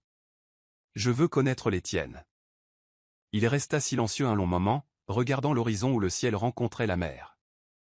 Lorsqu'il parla enfin, sa voix était basse, presque emportée par le vent. J'ai peur de devenir insignifiant, de bâtir un empire et de découvrir qu'à la fin, cela ne signifiait rien, que les gens ne s'intéressaient qu'à ce que je pouvais leur donner, pas à qui j'étais. Il se tourna vers elle. J'ai peur de me réveiller un jour et de réaliser que j'ai vécu une vie entière sans vraiment vivre. Elle serra sa main. Tu n'es pas insignifiant, Blake. Et ce que tu construis compte. Pas seulement les bâtiments, mais les vies qu'ils touchent. Et toi, demanda-t-il. Quelles sont tes peurs? Elle a pris une profonde inspiration, l'air froid remplissant ses poumons. J'ai peur de ne pas être à la hauteur. Que peu importe mes efforts, je n'atteindrai jamais ce que mon grand-père a construit. J'ai peur de décevoir les gens qui dépendent de moi. Elle fit une pause. Et j'ai peur de me perdre dans quelqu'un et d'oublier qui je suis. Blake la tira plus près, l'enveloppant de ses bras. Tu es bien plus qu'à la hauteur, et là, et je te promets que je ne te laisserai jamais te perdre. Je te rappellerai toujours qui tu es. Ils restèrent ainsi, enlacés contre le vent, et elle a senti quelque chose se relâcher en elle, une tension qu'elle portait depuis des années, depuis la mort de son grand-père, depuis qu'elle avait pris le poids de l'entreprise, depuis qu'elle avait commencé à croire qu'elle devait être forte toute seule. Peut-être, juste peut-être, qu'elle n'avait plus besoin d'être forte toute seule. Dans l'après-midi, ils trouvèrent une petite ville côtière à quelques kilomètres de là. C'était un endroit pittoresque, avec des antiquaires, une boulangerie qui sentait le pain frais et un café chaleureux avec des tables sur le trottoir. Ils y entrèrent vêtus de vêtements simples, Blake en jean et pull, et là dans un jogging emprunté et une de ses chemises, et personne ne les reconnut. Ils étaient juste un autre couple profitant de la journée. C'est étrange, dit Ella en prenant une gorgée de cappuccino. Quoi donc? D'être invisible. Personne ne te regarde comme Blake Donovan le milliardaire. Tu es juste Blake. Il sourit. C'est libérateur, n'est-ce pas? Parfois, je pense à ce que ce serait de vivre comme ça tout le temps, anonyme, normal. Mais tu n'aimerais pas vraiment ça, observa Ella, parce qu'alors tu ne pourrais pas construire les choses dont tu rêves. Tu ne pourrais pas faire la différence que tu veux faire. Blake inclina la tête, l'étudiant. Tu me comprends mieux que la plupart des gens qui me connaissent depuis des années. Peut-être parce que je fais vraiment attention. Ils explorèrent les petites boutiques, et Blake insista pour acheter à Ella un petit collier en argent avec un pendentif en forme de feuille. Simple, mais beau. Pour l'architecte environnemental, dit-il en attachant le collier autour de son cou.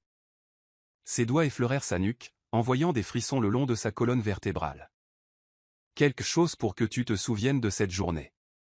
Comme si je pouvais oublier, murmura Ella en touchant le pendentif. Lorsqu'ils retournèrent à la maison de plage, le soleil commençait à se coucher, peignant le ciel de nuances dramatiques d'orange, de rose et de violet. Blake alluma la cheminée dans le salon, et ils s'installèrent sur le grand canapé. Ella se blottit entre ses jambes, son dos reposant contre son torse.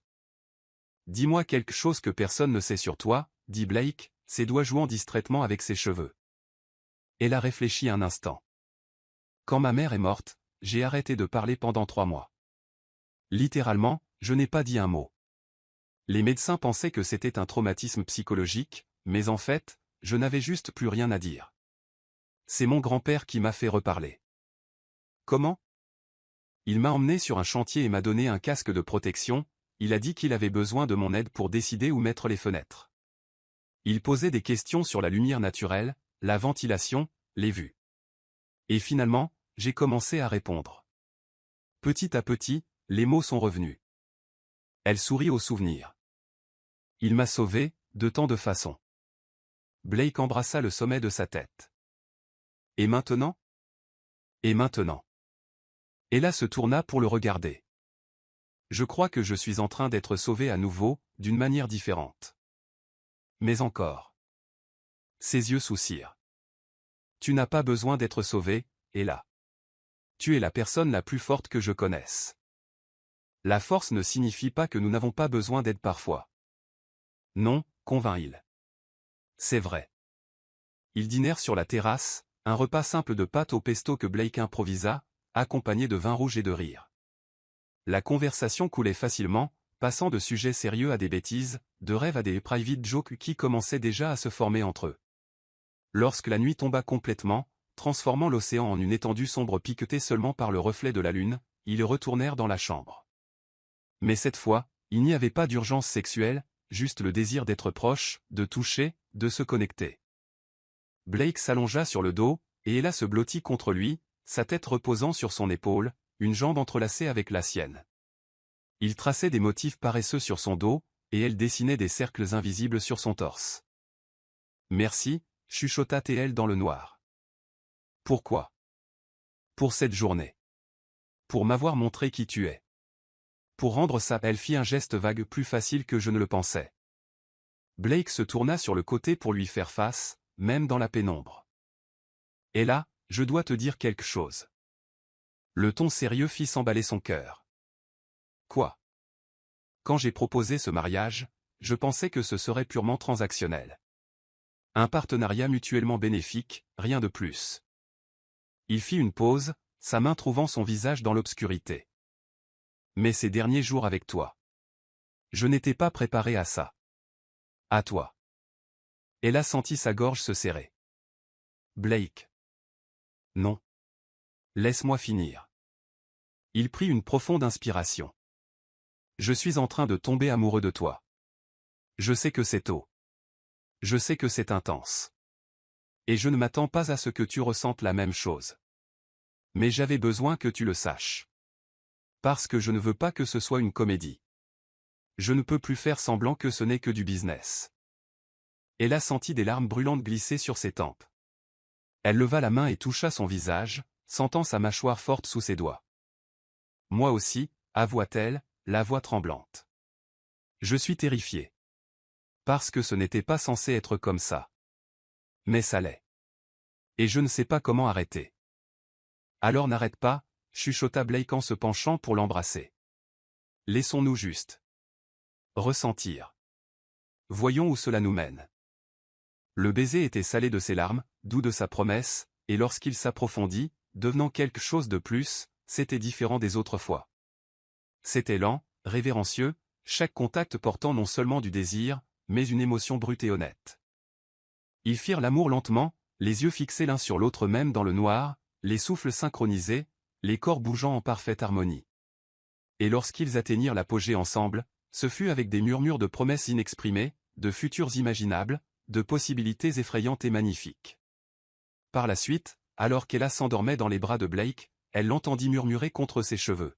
« Tu es celle que j'attendais, Ella Donovan.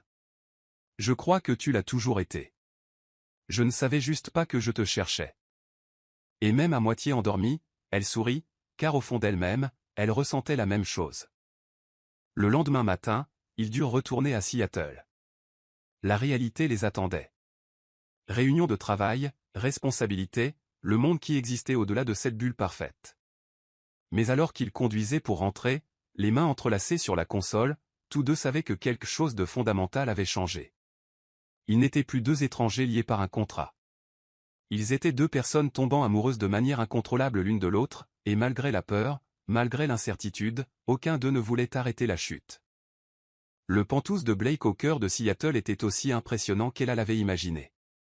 Occupant les 2 derniers étages d'un gratte-ciel, avec des murs de verre offrant une vue à 360 degrés sur la ville, une décoration moderne mais chaleureuse, et des espaces spacieux qui semblaient conçus pour quelqu'un qui valorisait à la fois la fonctionnalité et la beauté. « Bienvenue à la maison », dit Blake en portant leurs valises à l'intérieur. Il avait insisté pour qu'Ella emménage immédiatement. Il n'y avait aucune raison de garder 2 appartements alors qu'ils étaient mariés. Ella marcha à travers l'espace, ses doigts glissant sur des surfaces de marbre et de bois clair. Tout était impeccable, d'une perfection presque intimidante. « C'est magnifique, Blake. »« C'est à nous maintenant », corrigea Teil, arrivant derrière elle et enroulant ses bras autour de sa taille. « Tout est à nous. » Ils passèrent le reste de la journée à organiser les affaires d'Ella, et Blake mit un point d'honneur à vider la moitié du dressing pour elle, vidant des tiroirs, créant de l'espace. C'était étonnamment domestique, et Ella découvrit qu'elle aimait cette version de Blake, l'homme qui pliait les vêtements avec soin et discutait sérieusement de quel côté du lit elle préférait. « Gauche », décida TL. « J'ai toujours dormi du côté gauche. »« Parfait. »« Je suis un gars du côté droit », sourit-il. Nous étions faits l'un pour l'autre. Mais la bulle de bonheur éclata brutalement le lendemain matin. Ella faisait du café dans la cuisine ultramoderne, essayant encore de comprendre comment fonctionnait la machine à expresso italienne. Lorsqu'elle entendit la porte d'entrée s'ouvrir, elle fronça les sourcils. Blake était dans son bureau, en vidéoconférence. « Blake, chérie, tu es là. » Une voix féminine résonna dans l'appartement, perçante et impérieuse. Ella sortit de la cuisine et trouva une femme debout dans le salon. Elle était frappante, grande, mince, avec des cheveux blonds parfaitement lissés, vêtue d'un tailleur coûteux et de talons très hauts. Ses yeux, d'un bleu pâle et glacial, se fixèrent sur Ella avec un mélange de surprise et de dédain. « Qui êtes-vous » demanda la femme, la voix tranchante. « Je suis Ella » répondit-elle, restant calme malgré son cœur qui s'emballait. Ella Donovan, la femme de Blake. Les yeux de la femme s'écarquillèrent, puis se plissèrent dangereusement. « Sa femme ? C'est une blague, j'espère » Natasha, la voix de Blake résonna derrière Ella, ferme et froide. « Qu'est-ce que tu fais ici » Ella se retourna et vit Blake debout dans l'encadrement de la porte du bureau, la mâchoire tendue, les yeux durs d'une manière qu'elle n'avait jamais vue auparavant. La femme, Natasha apparemment, croisa les bras.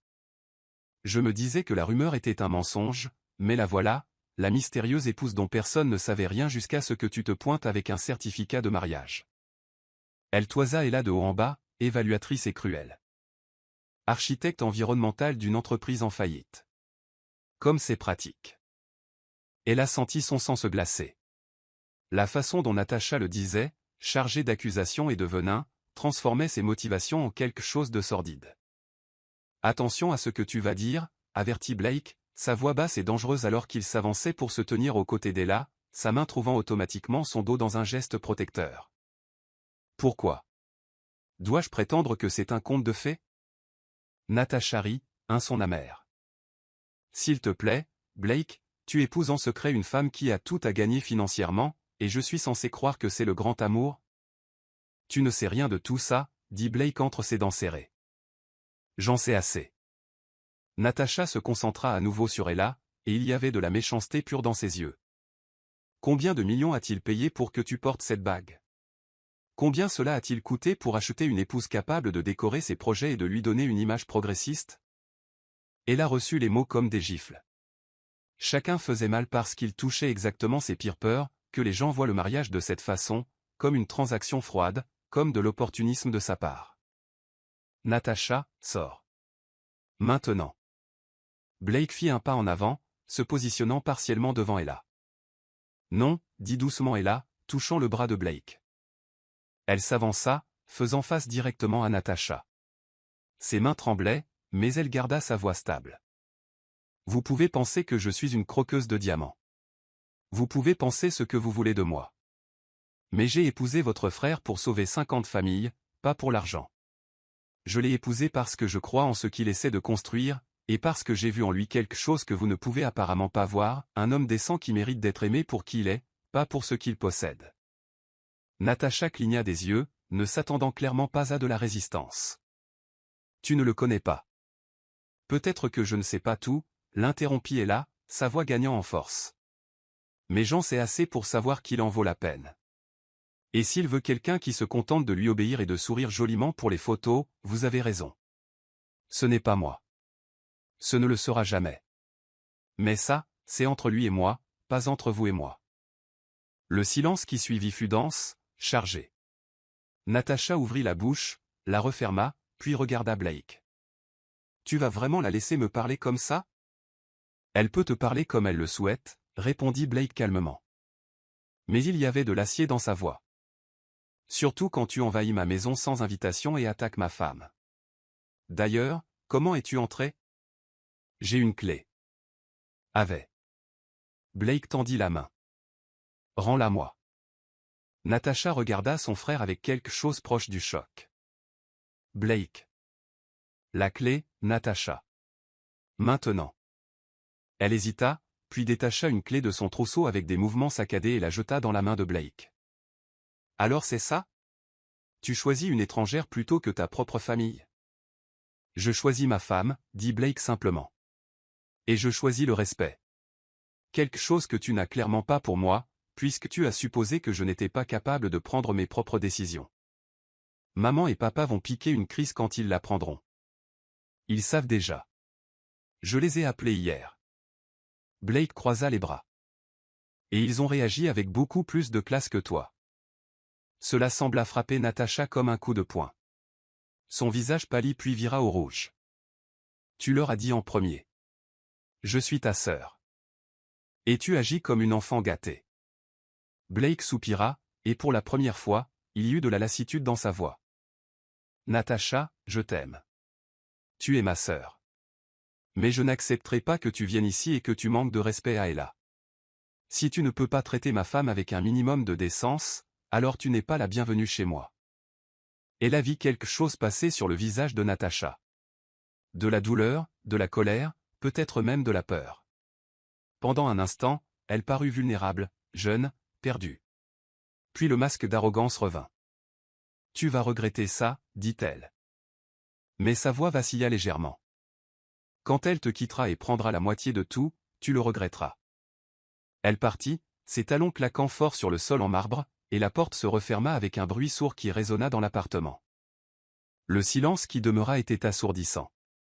Ella sentit ses jambes faiblir. Elle marcha jusqu'au canapé et s'assit lourdement, ses mains tremblantes. Toute la confrontation, toute l'adrénaline quittait son système d'un coup. Blake s'agenouilla immédiatement devant elle, ses mains sur ses genoux. Ella, regarde-moi.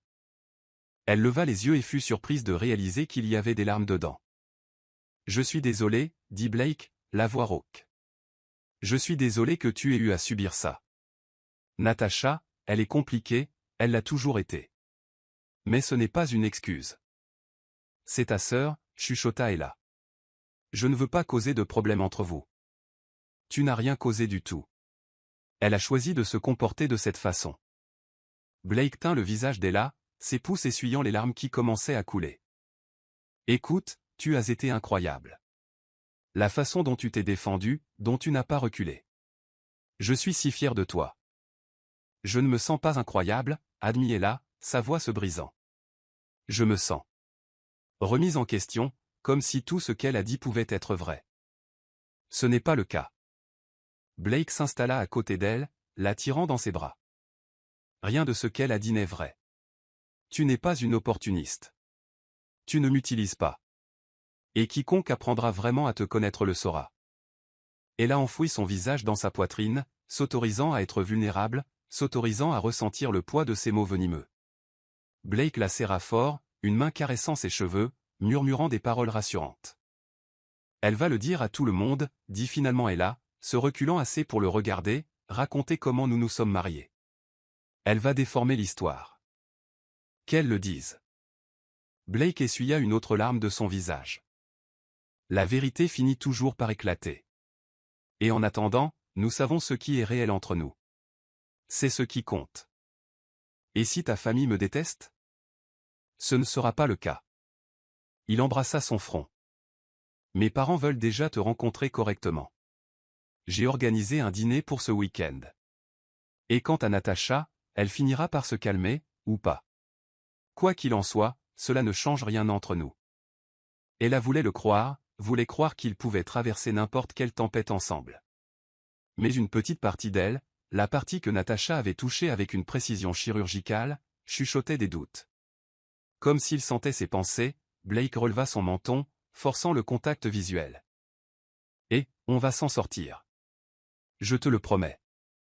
Ella hocha la tête mais ne put trouver les mots. Plus tard cette nuit-là, alors qu'ils étaient couchés, Ella ne pouvait pas dormir. Elle restait là, fixant le plafond, écoutant la respiration profonde de Blake à côté d'elle. Son téléphone vibra sur la table de nuit. Un message d'un numéro inconnu. Il protège toujours ses affaires jusqu'à ce qu'il ne le fasse plus. Demande-lui pour la précédente. Ella sentit son estomac se tordre. Elle regarda Blake dormir à côté d'elle, son visage détendu, vulnérable dans le sommeil. Qui était, la précédente? Et pourquoi ce message lui donnait-il l'impression que le sol se dérobait sous ses pieds? Ella ne mentionna pas le message à Blake le lendemain matin. Il se réveilla tôt, l'embrassa doucement et partit pour une réunion importante avec des investisseurs. Elle resta seule dans l'immense pentouse, le message anonyme brûlant dans son esprit comme une braise vive. Demande-lui pour la précédente. Elle essaya de se distraire. Elle répondit aux emails de Harrison et compagnie, examina des plans architecturaux, essaya même de lire un livre. Mais les mots n'avaient aucun sens. Sa concentration était détruite par le doute insidieux que Natacha avait planté, et que ce message mystérieux avait arrosé. À 14 heures, elle n'en pouvait plus. Elle attrapa les clés de voiture que Blake lui avait données, une Tesla discrète mais luxueuse, et conduisit sans destination précise, ayant juste besoin de sortir de cet appartement plein de questions sans réponse.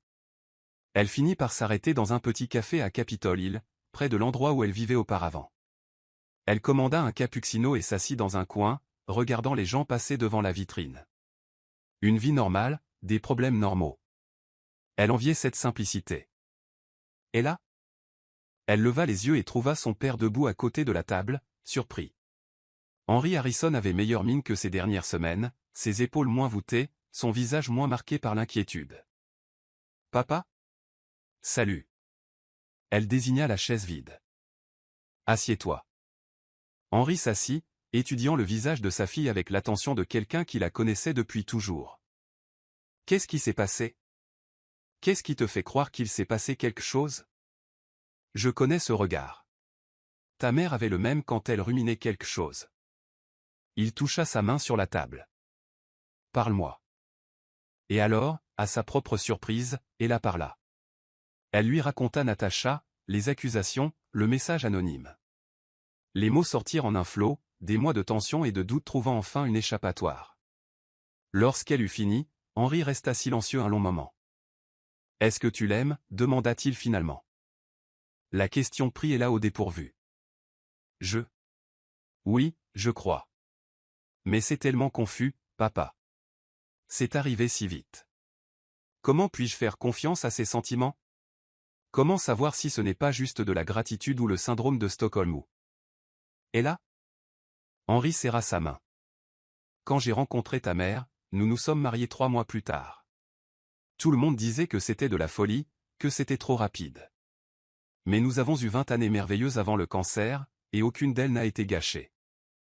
Ses yeux devinrent lointains au souvenir. L'amour ne connaît pas de calendrier. Parfois, on sait, c'est tout. Mais et si je me trompe? Et si Natacha avait raison et qu'il? Alors tu géreras ça quand ça arrivera. Mais ne laisse pas la peur d'éventuelles blessures futures voler ta joie présente. Il inclina la tête. Tu t'es défendu quand elle t'a attaqué. Ce n'est pas le comportement de quelqu'un qui ne fait que profiter d'un arrangement. C'est le comportement de quelqu'un qui protège quelque chose de réel. Ella sentit les larmes lui piquer les yeux. J'ai si peur, papa. Je sais. Mais la peur est le prix que nous payons pour aimer. Et ça en vaut la peine, ma fille. Ça en vaut toujours la peine. Quand Ella retourna aux Penthouse quelques heures plus tard, Blake était déjà rentré. Il était dans le salon, debout près des fenêtres, regardant la ville. Il y avait quelque chose de tendu dans sa posture. Blake? Il se retourna, et le soulagement qui passa sur son visage fut palpable. Où étais-tu? J'ai essayé d'appeler 3 fois. Désolé, il était en silencieux. Je suis allé prendre un café avec mon père. Ella posa son sac à main. Il s'est passé quelque chose? Blake passa sa main dans ses cheveux. Un geste qu'elle avait déjà appris à reconnaître comme un signe de frustration. Natacha. Des gens qu'on connaît, disant que notre mariage est une imposture, que tu es avec moi pour l'argent. Elle a senti son estomac couler. Blake? Non, laisse-moi finir. Il marcha vers elle, lui tenant les épaules. J'ai appelé mes parents. Je leur ai tout dit. Les termes du contrat, les raisons, comment ça a commencé. Tout. Le cœur d'Ella s'arrêta. Et ma mère veut te rencontrer. Nous dînons avec eux demain. Il marqua une pause. Mais je leur ai aussi dit autre chose. Quoi? Blake tint son visage, ses yeux bleus intenses et sérieux. Je leur ai dit que le contrat n'avait plus d'importance. Que j'ai commencé ça comme du business, mais que maintenant c'est réel. Que je suis en train de tomber amoureux de ma femme, et que s'ils ne t'acceptent pas, ils me perdront aussi. Elle a senti ses jambes faiblir. Blake, tu ne peux pas te mettre ta famille à dos à cause de moi. Ce n'est pas à cause de toi. C'est à cause de nous. Il baissa la tête jusqu'à ce que leur front se touche. Et là, je n'accepterai pas une vie où tu n'es pas respecté, où ils te traitent comme si tu n'étais pas digne d'être à mes côtés, parce que la vérité est tout l'inverse. C'est moi qui ne sais pas si je suis digne de toi. Ne dis pas ça, chuchota TL, ses mains se levant pour tenir ses poignets. C'est vrai. Tu as sacrifié ta liberté pour sauver des gens qui ne me connaissaient même pas. Tu affrontes les critiques et les accusations la tête haute. Tu me vois, le vrai moi, et tu ne fuis pas. Sa voix devint rauque. Je t'aime, et là, complètement, désespérément. Et je sais que c'est tôt. Je sais que je devrais y aller doucement, mais je ne peux pas. Pas avec toi. Les larmes qu'Ella avait retenues toute la journée tombèrent enfin. Je t'aime aussi, avoua-t-elle, la voix se brisant. Et je suis terrifiée parce que ce n'était pas censé se passer comme ça. C'était censé être simple, contractuel, mais je t'aime tellement que ça fait mal.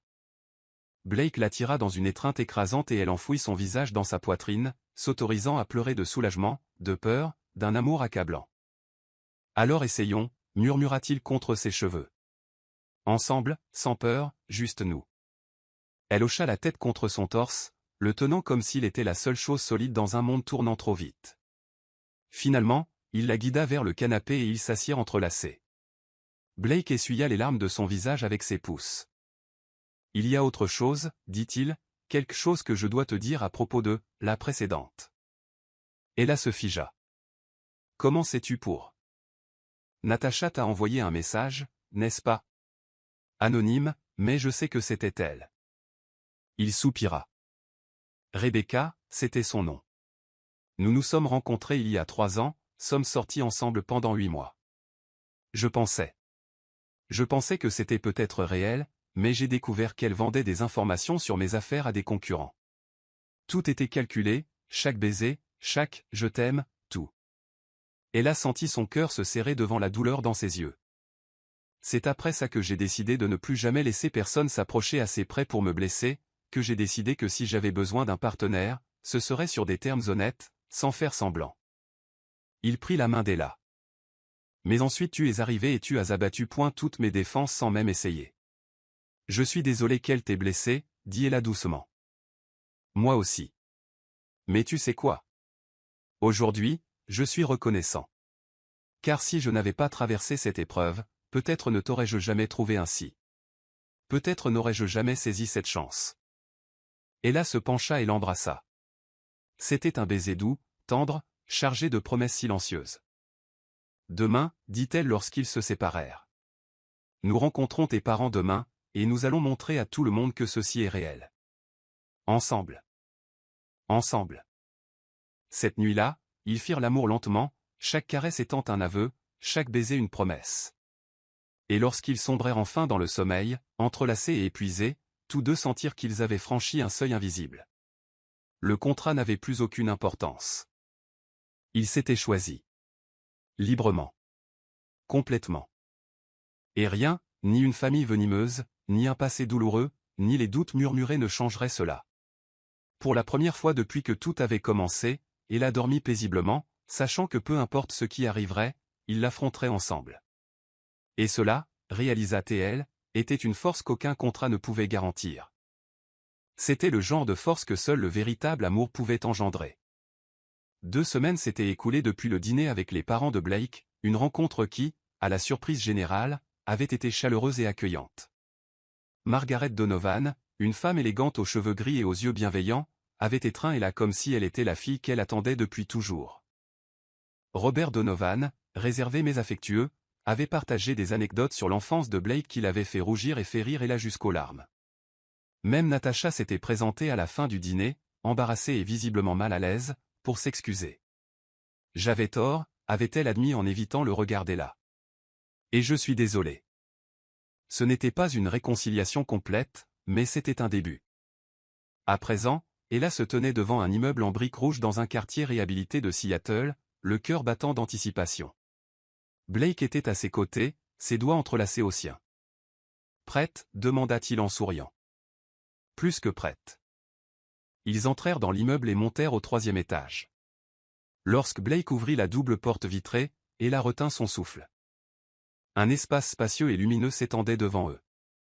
De hauts plafonds, d'immenses fenêtres inondant tout de lumière naturelle, des planchers en bois de récupération, des murs de briques apparentes racontant des décennies d'histoire.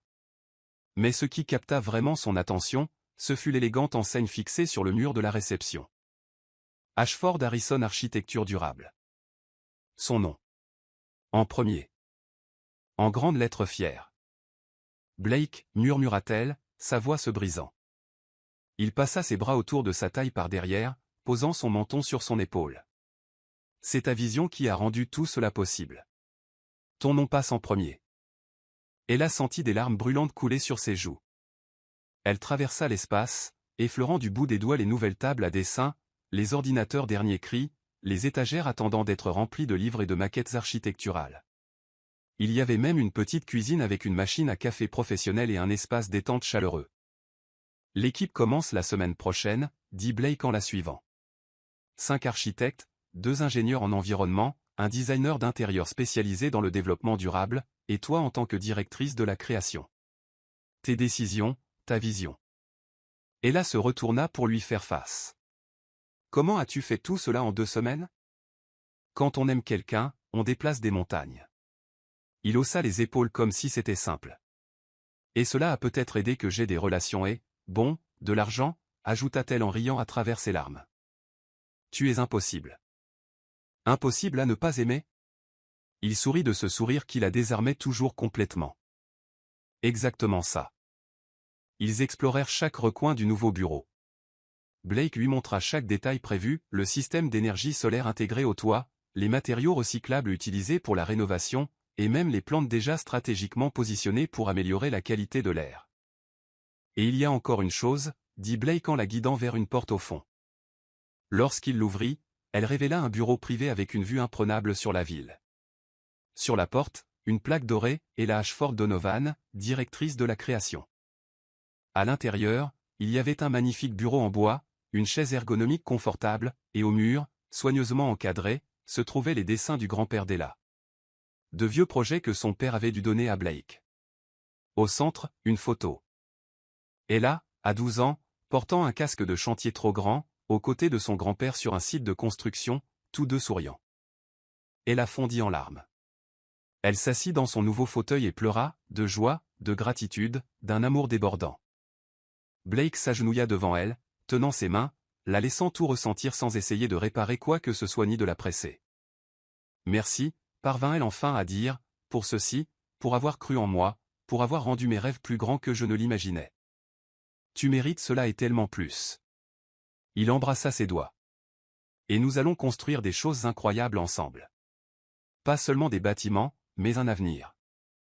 Cet après-midi-là, ils visitèrent le premier projet de la nouvelle entreprise, un complexe résidentiel prévu pour les familles à revenus moyens, avec des jardins communautaires, des systèmes de récupération d'eau de pluie, des panneaux solaires et de généreux espaces verts.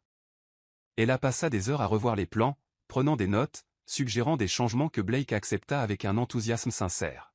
« Tu es brillante », dit-il en regardant Ella redessiner un système de ventilation naturelle. « Sérieusement, c'est sexy de te voir travailler comme ça. » Elle rit en rougissant. « Sexy ? Je parle littéralement de flux d'air. » Exactement. Il l'attira par la taille, embrassant son cou. La passion est toujours sexy, quel que soit le sujet. Lorsque le soleil commença à se coucher, peignant Seattle de nuances d'or et de rose, ils retournèrent aux Pentouzes. Mais au lieu d'entrer, Blake emmena Ella sur la terrasse privée au sommet de l'immeuble, un espace qu'elle avait à peine exploré. Là, sous le ciel qui s'assombrissait, une table était dressée avec des bougies, des fleurs fraîches et un repas complet qui les attendait. Quand as-tu eu le temps de... J'ai mes ressources. Blake tira sa chaise pour elle avec ce geste qui était devenu un rituel entre eux. Je voulais célébrer. Notre nouveau bureau. Notre nouvelle vie. Nous.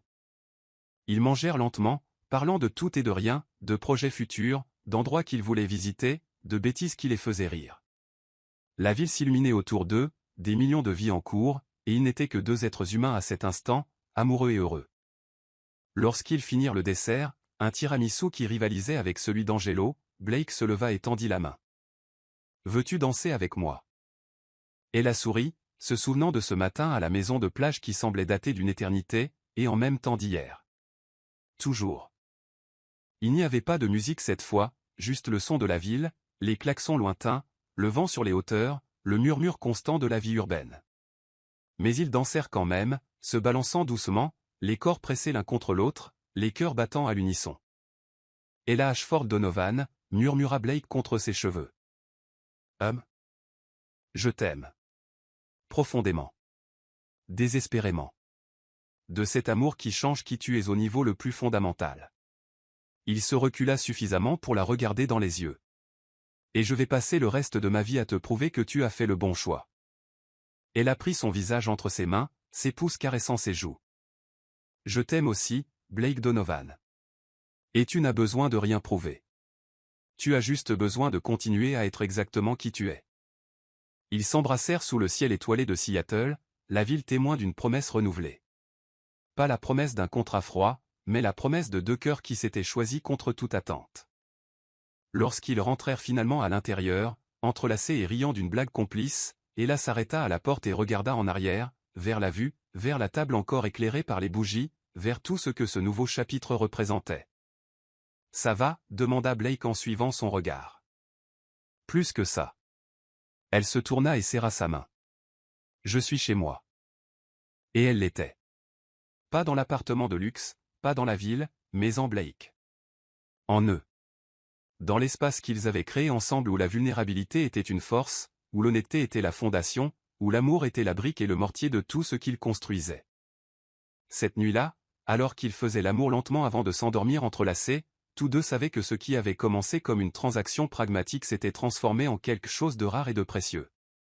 Un véritable partenariat, un amour profond, un avenir partagé. Il y a 3 mois, Ella Harrison était sur le point de tout perdre. Aujourd'hui, Ella Ashford Donovan avait tout ce dont elle n'avait jamais su qu'elle avait besoin. Et aux côtés de l'homme qu'elle avait appris à aimer avec toutes ses peurs, ses cicatrices et ses rêves impossibles, elle était prête à construire non seulement des bâtiments qui touchent le ciel, mais une vie digne d'être vécue. Ensemble. Toujours ensemble. Ce qu'Ella et Blake ont découvert ne s'enseignait dans aucun manuel de commerce ni aucun contrat juridique. Ils ont appris que le véritable amour ne naît pas de circonstances parfaites, mais de choix courageux. Que la vulnérabilité n'est pas une faiblesse. C'est le pont qui relie deux âmes. Que parfois, les meilleures histoires commencent dans les endroits les plus improbables avec les raisons les plus pratiques, mais s'épanouissent en quelque chose d'extraordinaire lorsque deux cœurs décident d'être honnêtes. Ella est entrée dans cet accord pour sauver une entreprise. Elle en est sortie en ayant trouvé un foyer. Pas entre des murs de verre ou dans des bureaux élégants, mais dans les bras d'un homme qui la voyait vraiment, et choisissait de l'aimer chaque jour. Et peut-être est-ce la leçon la plus importante. Le véritable amour ne se trouve pas. Il se construit. Brique par brique. Choix après choix. Jour après jour. Et vous? Quand avez-vous choisi d'être courageux avec votre cœur pour la dernière fois? Si cette histoire a touché votre cœur, abonnez-vous à la chaîne, laissez un j'aime et devenez membre pour obtenir un accès anticipé aux prochaines histoires. Et si vous sentez que cela valait vraiment la peine d'être écouté, cliquez également sur le bouton au Super Thanks. Votre soutien fait toute la différence et nous aide à continuer à vous apporter des histoires qui vous émeuvent. Dites-nous en commentaire d'où vous nous écoutez. Nous adorons savoir que nos histoires touchent des cœurs partout dans le monde.